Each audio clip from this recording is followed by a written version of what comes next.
میں نے گھر سے بھاگ کے شادی کی، لیکن شادی کے کئی سال بعد میرے شوہر نے مجھے دھوکا دیا اور دوسری شادی کر لی۔ اپنے بچوں کے بارے میں بھی نہیں سوچا۔ میں رات کے اندھیرے میں شوہر کو بن بتائے بچوں کے ساتھ گھر سے ایک بار پھر بھاگ رہی تھی، جب راستے میں میرا ایکسیڈنٹ ہو گیا اور میں بے ہوش ہو گئی۔ جب ہوش آیا تو پیروں تلے سے زمین نکل گئی۔ میں ایک طوائف کے کوٹھے میں۔ نہیں اسامہ، آپ میرے ساتھ ایسا نہیں کر سکتے۔ میں آپ کی بیوی ہوں۔ آپ نے مجھے اتنا بڑا دھوکا کیوں دیا؟ میری آنکھوں میں آنسو آنے لگے تھے، میرا دل کانپ رہا تھا، ہاتھ پاؤں بالکل ساتھ چھوڑ چکے تھے۔ میرے شوہر ایک عورت کو اپنے ساتھ لائے تھے جس نے گھونگھٹ اوڑا ہوا تھا اور اس کو اپنی بیوی کے طور پہ مجھ سے متعارف کروا رہے تھے۔ میرے دونوں بچے میری ٹانگوں سے چپکے ہوئے تھے اور اپنے باپ کو حیرت سے دیکھ رہے تھے، جبکہ میرے شوہر میری طرف دیکھتے ہوئے بولے، دیکھو شازیہ، اس حقیقت کو تمہیں قبول کرنا ہی پڑے گا۔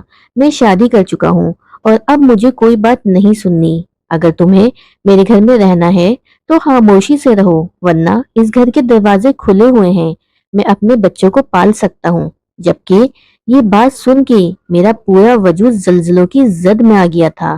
یہ وہی انسان تھا جس کی خاطر میں اپنا گھر چھوڑ آئی تھی، جو ہر وقت مجھ سے محبت کا دم بھرتا رہتا تھا اور آج ایک عورت کے ساتھ کھڑا ہو کے مجھے ذلیل کر رہا تھا۔ میں بالکل خاموش ہو گئی تھی، میرے پاس کہنے کو کچھ نہیں تھا۔ میں نے ایک نظر اس لڑکی کو دیکھا، نہ جانے کیوں مجھے اس سے آشنائی محسوس ہوئی تھی، لیکن میں نے یہ خیال جھٹک دیا تھا۔ میں نے اپنے دونوں بچوں کو گود میں اٹھا لیا تھا اور اپنے کمرے میں آ کے اندر سے کمرہ لاک کر چکی تھی۔ میرا دل بالکل مردہ ہو گیا تھا، میری آنکھیں بالکل خشک تھیں، ابھی تک ان میں سے ایک آنسو بھی نہیں ٹپکا تھا۔ میرا بچہ مجھ سے پوچھنے لگا، امی یہ آنٹی کون ہے؟ میرا بیٹا 6 برس کا تھا، لیکن وہ کافی سمجھدار ہو رہا تھا۔ میں نے اس کے گال پہ پیار کیا تھا اور سر نفی میں ہلاتے ہوئے اسے اپنی گود میں لٹا لیا تھا۔ پہلی بار میرا دل پھٹنے کے قریب آ گیا تھا۔ زندگی میں پہلی بار مجھے افسوس ہو رہا تھا کہ میں نے اس شخص کے انتخاب کیوں کیا۔ میری اماں نے مجھے کتنا سمجھایا تھا، یہ امیر لوگ ایسے ہی ہوتے ہیں، یہ 2 شادیاں کرتے ہیں اور پہلی بیوی کو دودھ میں سے مکھی کر دیتے ہیں۔ لیکن میں نے اپنی ماں کی ایک بات نہیں سنی تھی اور انہیں چھوڑ کے ایک اجنبی شخص کے ساتھ چل پڑی تھی۔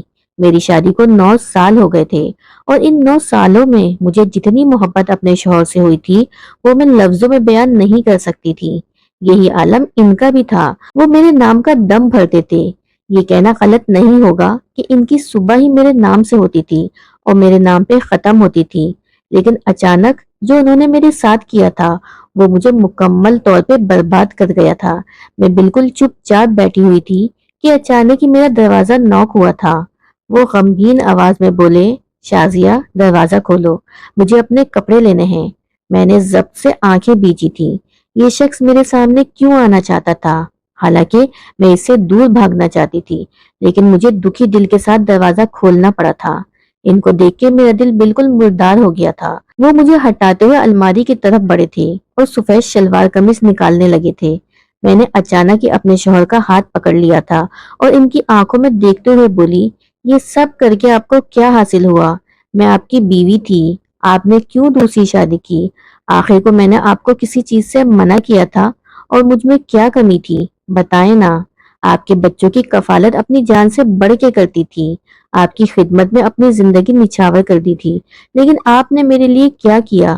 جبکہ انہوں نے میرا ہاتھ دوسرے ہاتھ سے چھڑایا تھا اور مجھے دیکھتے ہوئے تحمل سے بولے تھے، جو بات اس میں ہے وہ تم میں نہیں ہے، تم گھر کی مرغی دال برابر ہو، تم اب ان بچوں کو سنبھالو جب تک میں اپنی زندگی گزارتا ہوں۔ میری آنکھوں سے آنسو اس بار بھل بھل بہنے لگے تھے۔ وہ یہ بول کے کمرے سے جا چکے تھے، جبکہ میرا دل ایک بار پھر اداس ہو گیا تھا۔ کیا ان کے لیے میں کوئی معنی نہیں رکھتی تھی؟ کیا ان کی زندگی میں میری کوئی حیثیت نہیں تھی؟ یہ وہی شخص تھا جس کے لیے میں نے اپنا خاندان چھوڑا تھا، اپنی ماں کو رلا دیا تھا، اپنے باپ کی عزت کو 2 کوڑی کر کے رکھ دیا تھا۔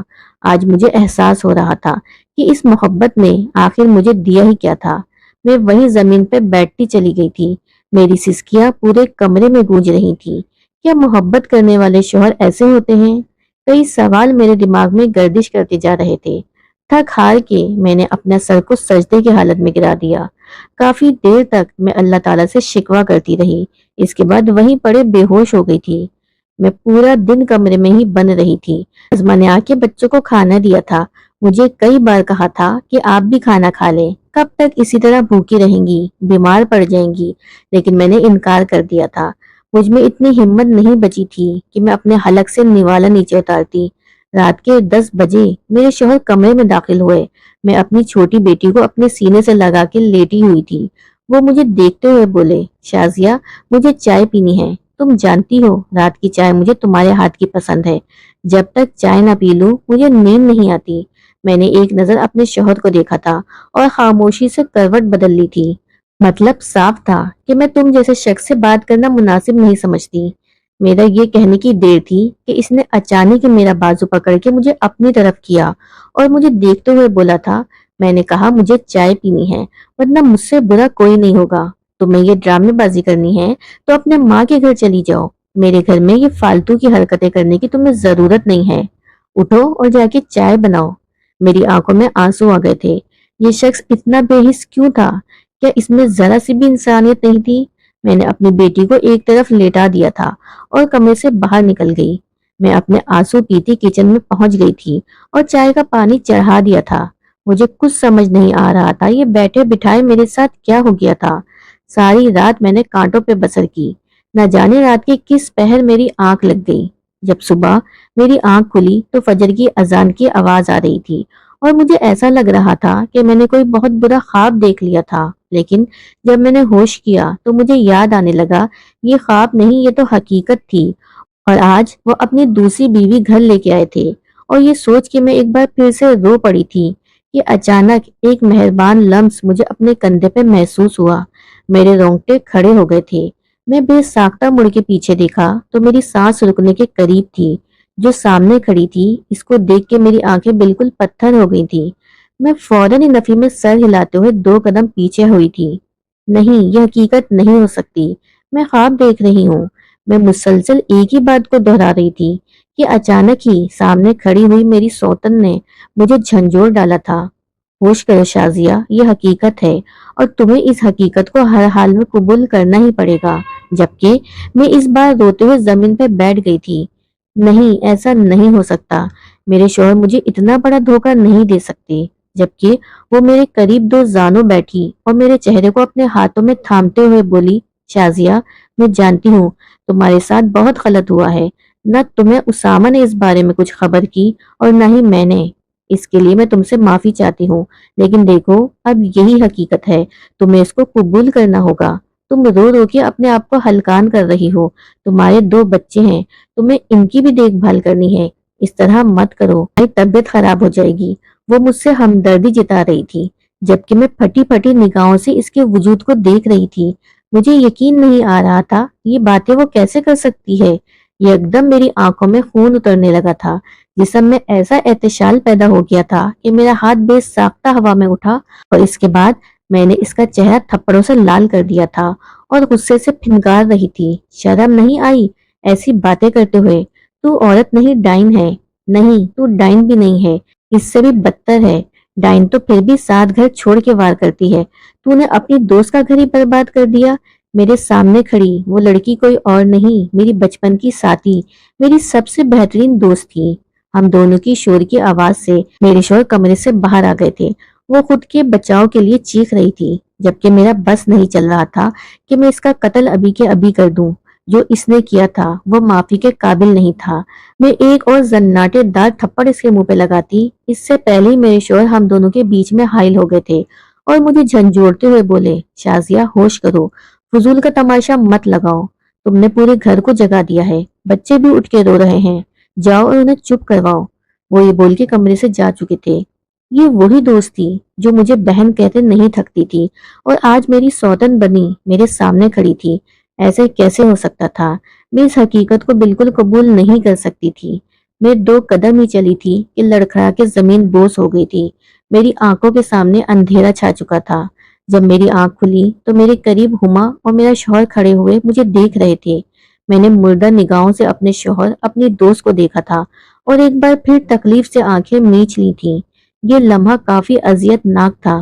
میرے شوہر مجھ سے بات کرنا چاہتے تھے، ہما مجھے صفائی دینا چاہتی تھی، لیکن میں نے ان دونوں کی بات کو ہی نظر انداز کر دیا تھا۔ بھلا اب میں نے ان سے کیا صفائی مانگنی تھی، کیونکہ جو کام وہ دونوں کر چکے تھے، نہ اس کے لیے میرے پاس کوئی معافی تھی اور نہ ہی کوئی ہمدردی۔ تھوڑی دیر تک وہ لوگ کمرے میں ہی ٹہلتے رہے، اس کے بعد میری طرف سے مایوس ہو کے کمرے سے چلے گئے تھے۔ میری آنکھیں ایک بار پھر نم ہونا شروع ہو گئی تھیں۔ میرے دونوں بچے میرے قریب کھڑے ہوئے تھے اور مجھے مسلسل چپ کروا رہے تھے۔ میں فوراً ہی اپنی جگہ سے اٹھ بیٹھی اور اپنا سامان سوٹ کیس میں بھرنے لگی تھی۔ مجھے نہیں معلوم تھا کہ مجھے کہاں جانا ہے، مجھے کون اپنے گھر میں پناہ دے گا، کیونکہ جب میں اپنی امی کے گھر سے نکلی تھی تو تمام کشتیاں جلا ڈالی تھیں۔ میری امی بالکل بھی اسامہ کے لیے راضی نہ تھی۔ انہوں نے یہی کہا تھا کہ ایک روز وہ مجھے ضرور دھوکہ دے گا، جبکہ میں 9 سالوں سے امی کی اس بات کو غلط ثابت کر رہی تھی۔ لیکن آج جو انہوں نے کیا تھا، اس کے بعد میرے دل میں ان کے لیے زیادہ گنجائش باقی نہیں رہی تھی۔ میں نے اپنے دونوں بچوں کو اٹھا لیا تھا اور اس گھر سے نکل پڑی تھی۔ رات کے 12 بج رہے تھے، ہر طرف ہوں کا عالم تھا۔ ہم جس جگہ رہتے تھے وہاں سب بہت جلدی سو جایا کرتے تھے۔ میں ایک جوان عورت تھی، میری گود میں ایک 2 سال کی بچی تھی اور ایک 6 سال کا بیٹا تھا جو میرے ساتھ قدم سے قدم ملا کے چل رہا تھا۔ ہم دونوں ہی ایک ایسی راہ ہم تینوں ہی ایک ایسی راہ پہ چل نکلے تھے جہاں کی منزل ہمیں معلوم ہی نہیں تھی۔ مجھے چلتے ہوئے ابھی کچھ ہی دیر ہوئی تھی کہ میری آنکھوں کے سامنے ایک بار پھر اندھیرا چھانے لگا تو میں یکدم ہی بے ہوش ہو کے گر پڑی تھی۔ میری بیٹی میری گود میں ہی تھی۔ مجھے معلوم نہیں تھا کہ اس کے بعد میرے ساتھ کیا ہوا۔ میں مندی مندی آنکھوں سے اس جگہ کو پہچاننے کی کوشش کر رہی تھی اور جیسے ہی میرا دماغ ہوش کی دنیا میں لوٹا تو سب منظر میری آنکھوں کے سامنے کسی فلم کی مانند گھوم گیا تھا۔ میں نے فوراً ہی اپنے بچوں کو تلاش کیا۔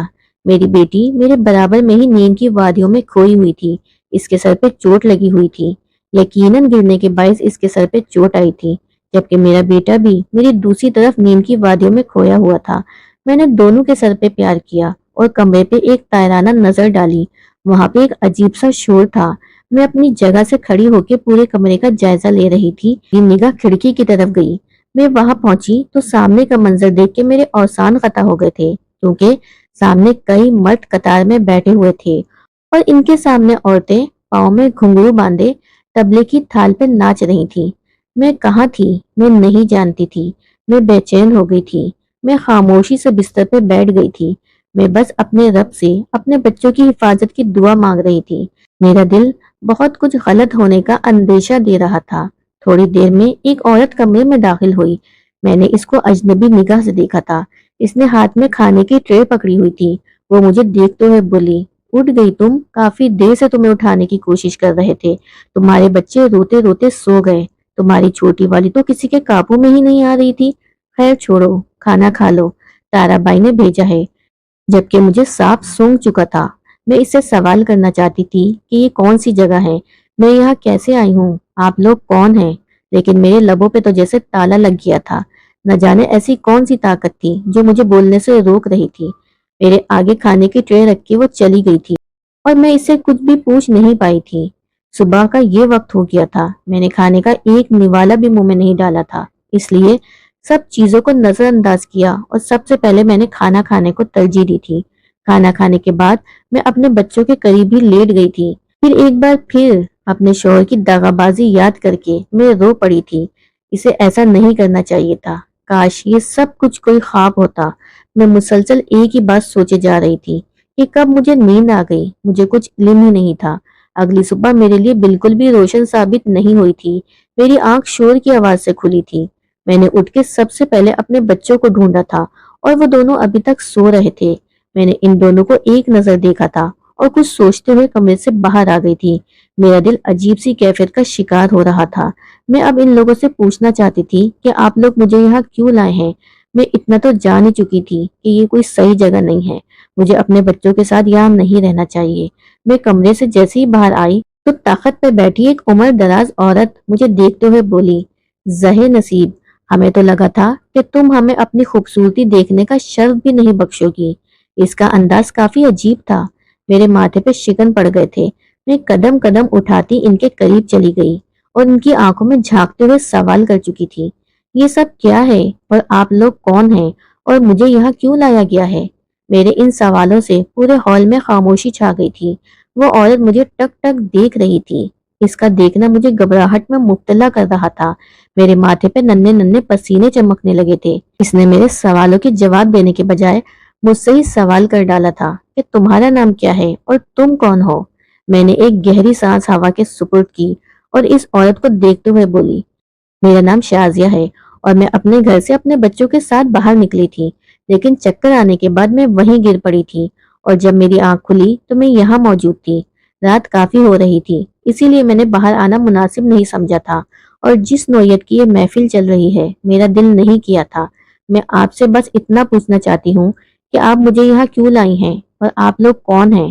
میرے سوال پہ تارا بائی نے ایک نظر مجھے دیکھا اور کہنے لگی، لڑکی، کل ہم ایک محفل سے اپنے کوٹھے پہ آ رہے تھے کہ راستے میں تمہیں زمین پہ پڑے ہوئے دیکھا تھا۔ ہم تمہیں نظر انداز کر کے چلے جانا چاہتے تھے، لیکن تمہارا بیٹا ہماری گاڑی کے آگے آ گیا تھا اور روتے ہوئے ہم سے مدد کی اپیل کرنے لگا تھا، اور ہم اتنے بے حس تو نہیں ہیں کہ ایک بچے کی پکار پہ نہ ٹھہرتے، اسی لیے تمہیں اپنی گاڑی میں ڈال کے اپنے اس گھر لے آئے تھے۔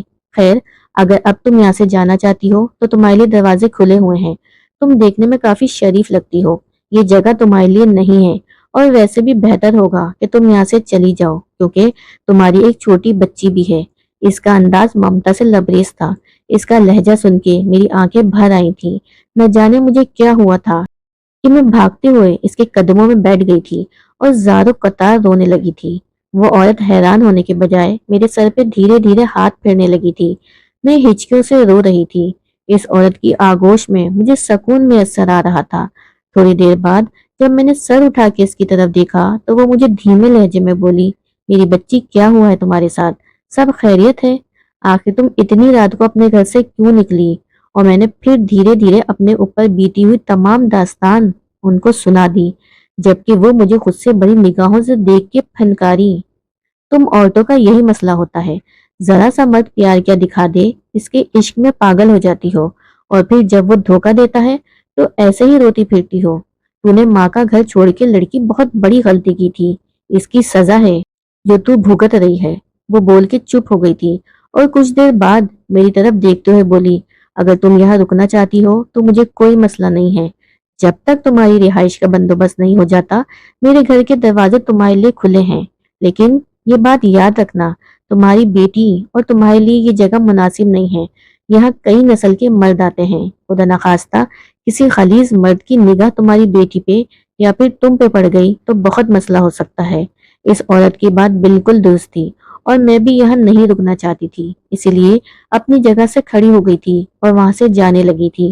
میں کمرے میں آئی تو میرا بیٹا اٹھ چکا تھا۔ میں نے اسے اپنے سینے سے لگایا اور اپنے بچوں کا ہاتھ تھام کے باہر ہال میں آ گئی تھی۔ ایک بار اس تارا بائی کا شکریہ ادا کیا کہ اس نے میرا ساتھ دیا ہے اور اب باعزت جانے دے رہی ہے۔ حالانکہ میں نے تو کوٹھے کے بارے میں بہت ہی غلط بات سن رکھی تھی کہ اگر کوئی عورت وہاں پہنچ جائے تو اس کا نکلنا بہت مشکل ہو جاتا ہے، لیکن تارا بائی نے میرے ساتھ کوئی زور زبردستی نہیں کی تھی۔ میں جیسے ہی کوٹھے سے باہر نکلنے لگی، اس سے پہلے ایک آدمی سے میری ٹکر ہو گئی۔ میرے ہاتھ میں میری بیٹی تھی، وہ مجھ سے گرتی اس سے پہلے اس شخص نے مجھے اور میری بیٹی کو سنبھال لیا تھا۔ دو پل کا کھیل تھا اور اچانک ہی سب کچھ بدل گیا تھا۔ میری آنکھیں اس انسان سے دو چار ہو گئی تھیں کیونکہ وہ کوئی اجنبی شخص نہیں تھا، بلکہ وہ تو میرا بہترین دوست تھا، عمران، میرا ہمراز، میرا بچپن کا ساتھی۔ شادی سے پہلے اس نے کئی بار میرے سامنے محبت کا اظہار کیا تھا، لیکن ہر بار میں اس کی محبت کو ٹھکرا دیتی تھی۔ وجہ اسامہ تھا۔ وہ مجھے یہاں دیکھتے ہوئے حیرت بھری آواز میں بولا، شازیہ، تم یہاں کیا کر رہی ہو؟ اور یہ بچے؟ میری آنکھوں میں آنسو آ گئے تھے۔ کسی اپنے کو دیکھ کے میرا دل بھر آیا تھا۔ عمران مجھے اپنی گاڑی میں بٹھا کے پارک میں لے کے بیٹھ گیا تھا۔ میں نے روتے روتے اپنے اوپر بیتی ہوئی تمام داستان اسے سنا دی تھی، جبکہ وہ مجھے دیکھتے ہوئے بس یہی الفاظ بولا تھا، میں نے کہا تھا نا تمہیں اتنی جلد بازی مت کرو، وہ شخص ٹھیک نہیں ہے، لیکن تم نے میری بات نہیں سنی تھی۔ میں ایک بار پھر رو دی تھی، جبکہ وہ مجھے اپنے ساتھ اپنے بڑے سے گھر میں لے آیا تھا جس میں وہ اپنی ماں کے ساتھ اکیلا رہتا تھا۔ اس کی ماں مجھے دیکھ کے بہت پیار سے ملی تھی۔ میں اب انہی کے گھر میں رہنے لگی تھی۔ مجھے معلوم تھا اسامہ آرام سے نہیں بیٹھے گا۔ وہ میری ماں کے گھر پہ بھی گیا تھا اور میری گمشدگی کی FIR بھی درج کرا دی تھی، لیکن میں اس طرح سے غائب ہوئی تھی کہ اس کے ڈھونڈنے سے بھی نہیں مل سکتی تھی۔ عمران نے میرا بہت ساتھ دیا تھا۔ اس نے مجھے یہی کہا تھا کہ اب تم اس سے طلاق لے لو، تمہیں اس شخص کے پاس جانے کی ضرورت نہیں ہے۔ میرا بیٹا بھی اب بڑا ہو رہا تھا اور ان سب چیزوں کو سمجھنے لگا تھا، لیکن مجھے ڈر تھا کہ کہیں اسامہ مجھ سے میرے بچے نہ چھین لے، اور اس بات کا یقین مجھے عمران نے دلایا تھا کہ وہ کبھی بھی تم سے تمہارے بچے نہیں چھین سکتا۔ دراصل عمران ایک نامور وکیل تھا۔ اس نے میرا کیس پہلے ہی کورٹ میں دائر کر دیا تھا اور بچوں کی کسٹڈی بھی میرے حوالے کر دی تھی۔ میں تو حیران رہ گئی تھی۔ خلا کے پیپرز اسامہ کے گھر بھیج دیے گئے تھے، جبکہ وہ یہاں آ کے بہت ہنگامہ کر چکا تھا، لیکن کورٹ کے خلاف وہ نہیں جا سکتا تھا، اسی لیے تھک ہار کے اس نے مجھے طلاق دے دی تھی۔ میں نے سوچ لیا تھا کہ میں اب نوکری کر کے اپنے بچوں کی زندگی سنواروں گی، لیکن میں نہیں جانتی تھی کہ قدرت میرے لیے پہلے ہی سب چیزیں تیار کر چکی ہے۔ میری عدت مکمل ہوئی، عمران نے مجھے پرپوز کر دیا تھا۔ میں اسے منع کرنا چاہتی تھی کیونکہ وہ کنوارا تھا اور میں شادی شدہ، لیکن اس نے کہا کہ وہ مجھے پہلے سے ہی بہت محبت کرتا ہے اور اب مجھے کسی قیمت پہ بھی نہیں چھوڑ سکتا، تو مجھے اس کی بات ماننا پڑی۔ میری شادی کو اب 10 سال ہو چکے ہیں۔ میرا بیٹا 16 سال کا ہے اور عمران کو ہی اپنا باپ مانتا ہے۔ عمران سے بھی میرے 2 بچے پیدا ہوئے اور میرے چاروں بچوں میں بہت محبت تھی۔ کسی نے بھی ان چیزوں کا فرق نہیں کیا کہ ہمارے باپ مختلف ہیں۔ میں اب کافی مطمئن اور خوش ہوں۔ جبکہ ایک روز میں نے اسامہ کو دیکھا تھا۔ وہ بالکل تنہا تھا کیونکہ ہما اسے چھوڑ کے جا چکی تھی۔ بزنس میں نقصان ہونے کے باعث وہ کافی غریب ہو گیا تھا اور میں ہما کی ذہانت سے بخوبی واقف تھی کہ وہ کس طرح کی لڑکی تھی۔ اور کہتے ہیں نا، جب آپ کسی کے ساتھ برا کرو تو قدرت آپ کے ساتھ بھی ایسا ہی کرتی ہے کہ آپ سوچ بھی نہیں سکتے۔